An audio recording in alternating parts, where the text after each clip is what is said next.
So I first became interested in clinical psychology actually in college. Uh, my friends had pointed out to me that I was always interested in how people reacted to certain situations. I used to be a practical joker, which meant I would set up these strange situations just to see how people would react. Some of my friends thought they were funny, some didn't, but the common thread was that I was interested in how people behaved and reacted.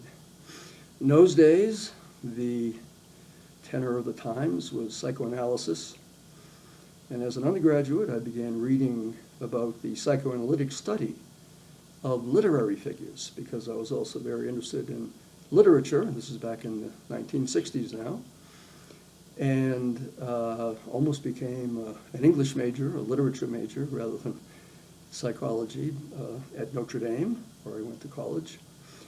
But I did read the psychoanalytic analyses. I found it really very interesting, if a bit obtuse. But it became clear to me probably freshman year in college that I would like to become a psychologist, not knowing much about it. There were certainly no health professionals in my family. I didn't know any psychologists at the time except professors who taught some of the courses, but nevertheless, I persevered. Fortunately for me, one of those serendipitous events in life occurred during my junior year in college. Notre Dame at the time did not have a strong psychology major, and they developed one soon after that. So I could not get a good laboratory course in experimental psychology, which I knew I needed to get into graduate school. So coming from Boston, I perused the universities in Boston and found that Boston College was offering 6 credits of laboratory experimental psychology in 6 weeks, and I signed up for it. And again, in one of those fortuitous happenings in one's life, the professor was somebody named Joe Cautela, who went on to become one of the early presidents of ABCT. Joe influenced me very deeply, that even though the prevailing point of view was psychoanalysis, that we had to go about establishing a firm scientific basis for what we did, not only in psychology as a whole, but in clinical psychology in particular. That was not a view that was widely shared at the time. And this view resonated very strongly with me. And after graduating from college, I actually went back to Boston College just to continue working with Joe Cautela, who at the time was experimenting, this is now the middle 60s, so it was still very early, experimenting with some of these very new behavior therapy techniques. And in fact, Joe Cautela, following this trend, at that time took advantage of some opportunities offered by a South African psychiatrist named Joseph Wolpe, who is widely considered to be one of the founding fathers of behavior therapy, who at the time had emigrated to Temple. He was in South Africa, but was very much against the apartheid regime there and had escaped literally with the clothes on his back. Ended up in the States at Temple University in Philadelphia. And Joe went to study with him for a summer, learning about some of the new behavior therapy techniques, particularly systematic desensitization used to treat phobias.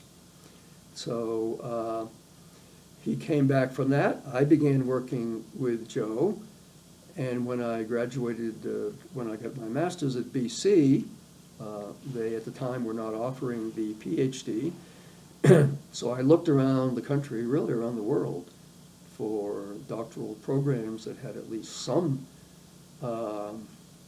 offerings relating to behavior therapy. They were few and far between, but I did find 2 people at the University of Vermont who were working in this area. One was a psychiatrist, Stuart Agris, who went on to spend most of his career as a full professor at Stanford, working in eating disorders, among other things, and had a distinguished career. And the other was Harold Leitenberg, an experimental psychologist who also went on to be an early proponent of behavioral techniques. And having just come from training with Wolpe myself in the summer of 1966, something Joe Cotella arranged, and having the privilege of working with Wolpe, I arrived in Vermont in 1966 and spent 3 years in some of our earliest publications on behavioral techniques came from that era. So these three people had very large influences on my career. When I graduated, Stuart Agris was ready to become a chair of psychiatry, and he asked me to actually go and search with him for a proper venue, again, realizing that all of the departments of psychiatry were wall-to-wall psychoanalysts at the time. And he found a very small department in a kind of what at the time was an out-of-the-way state, the state of Mississippi, the medical school down in Jackson, Mississippi, that was looking for a chair and had a number of positions to enable hiring a lot of new people. And basically it was a wide open department. They did not have an established clique. And he came back one day and said, "David, I think I found the place. I'd like you to take a look at it." And I said, "Oh, where is it?" And he said, "Well, it's a place called Mississippi." Of course, that was the height of the civil rights era. And a boy born and bred in Boston, hardly been out of New England, that seemed like a great leap. But I went down and looked at it. The people were extremely hospitable.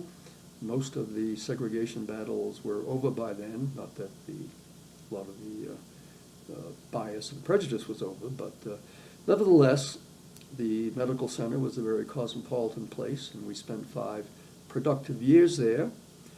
And I established an internship. And then Stuart Agris accepted a position at Stanford, and shortly after that I moved to Brown University, it's now 1975, and established the internship program at Brown University after having established one at the Mississippi Medical Center. So I had an early interest in cognitive behavioral treatments, and that was really how it germinated. Once again, a series of fortuitous, serendipitous events.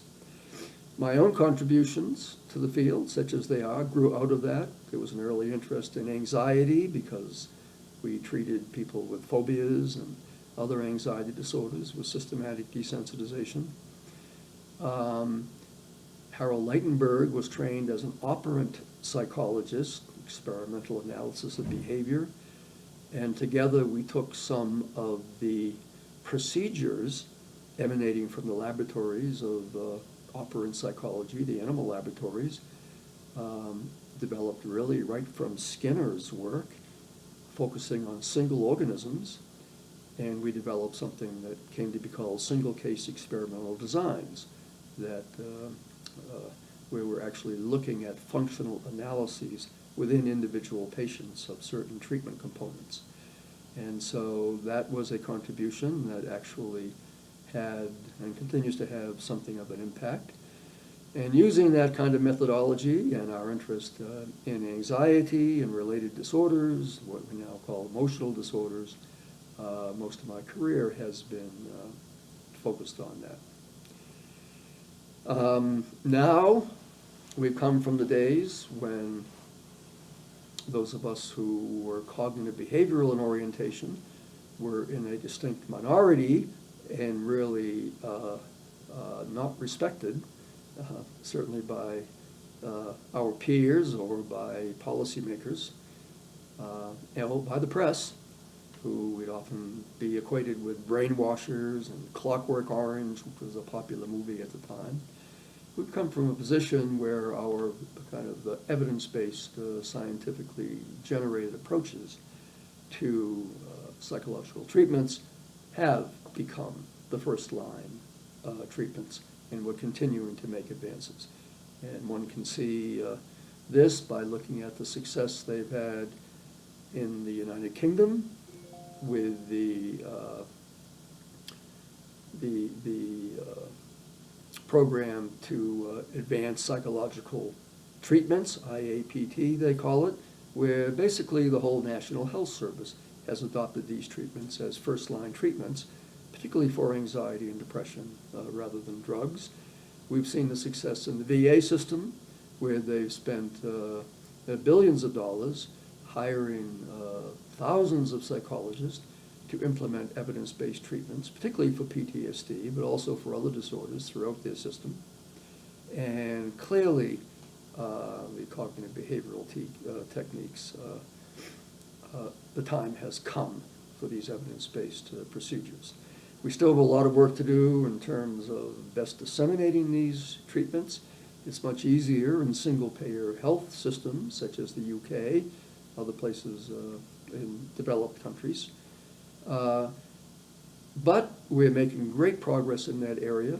Within the organization, ABCT, there are some of the most vibrant interest groups working on dissemination and implementation. And while the spread of new ideas is very difficult business in any field, not just in mental health or health, but across the board, nevertheless, we are making progress. We are paving the way. We are overcoming the various obstacles, and we have a lot more work to do, but I think the dissemination issue is going along about as well as we could expect, and we look for more progress. We still have many challenges facing our clinical science. For example, we still can't agree on what's the most appropriate strategy or method for classifying disorders. We still use the categorical approaches when most people think we should be using dimensional approaches. The debates rage on if we're going to use dimensional approaches, which ones, and how will they be structured. These are enormous challenges. We still know that our treatments are not as effective as they might be, even though we have reached a certainly very demonstrable level of effectiveness. But we have a long way to go. Maybe 60% of our patients, using a rough average, have a substantial gain, meaning 40% maybe do not have a substantial gain or benefit nearly as much as they would hope. We have to discover new procedures. We have to discover how to be more efficient and effective with our existing procedures. And one of the ways we'll do that is by continuing to continue to really fund and carry out important research into the nature of psychopathology. And every time we learn more about the nature of psychopathology, then we're better able to target our treatments. So most recently, what we're doing, of course, is moving to more dimensional approaches. This is in our own lab, and there are many people around the world that sort of working with us, and developing what we call transdiagnostic therapeutic elements. So these are elements that don't depend on developing a protocol for a specific disorder, let's say panic disorder or an eating disorder, but rather what are the principles that might be applicable across a wide range or class of disorders, such as emotional disorders. And so we have just finished a clinical trial where we have isolated 5 core principles, transdiagnostic therapeutic elements that seem to be effective across a broad range of the old neurotic spectrum for anxiety disorders, unipolar depressive disorders, eating disorders, somatoform disorders, dissociative disorders, with the most evidence for right now for anxiety disorders. And we think that's just the beginning. These elements involve developing a more mindful awareness of emotional experience, changing the way we appraise our intense emotional experience by using some traditional cognitive therapy techniques, looking at all the ways that people with all of these emotional disorders avoid experiencing their own intense emotions, dealing with the somatic or physiological components that are often, of which patients are often not even aware, and then conducting what we call emotion exposures, teaching people how to better experience, tolerate, and accept their intense emotions. We find when we carry out these 5 principles that all people with these fundamental emotional disorders get better, no matter what the specific trigger or category, at least to an extent. Obviously, there's a lot of work to do, and we need to do better than we have. But we're working on this. We see over the next 10 years a greater emphasis on these transdiagnostic therapeutic elements.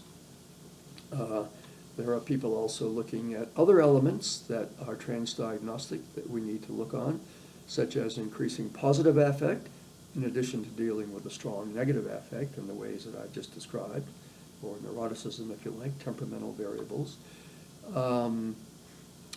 We think we can make better use of some of the factors that really play a role in most therapies, specifically expectancies on the part of the patient. One of the problems is that we know that patient expectations about positive outcomes affect the outcome, but most of that knowledge is correlational. We've never taken the next step, which is, all right, how do we best operationalize this and deliver it in a way that will enhance our treatments? There are important work going on in sleep, and we know that difficulties with sleep and sleep deprivation due to various causes contribute substantially to psychopathology. So I think we're coming up with a number of transdiagnostic elements that we can mix and match so that they're most appropriate for a given patient. So at least that would be in the future. That would be the ideal. So that's the work that lies ahead of us.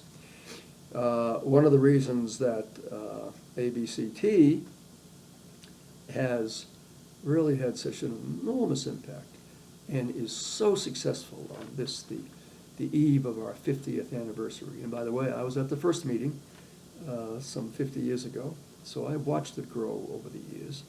And at a time when all other professional organizations are shrinking or dying on the vine, losing members, not getting any new members, ABCT continues to grow, continues to expand, continues to just be a source of energy for all of us at the meeting, or through the journals, through the listservs.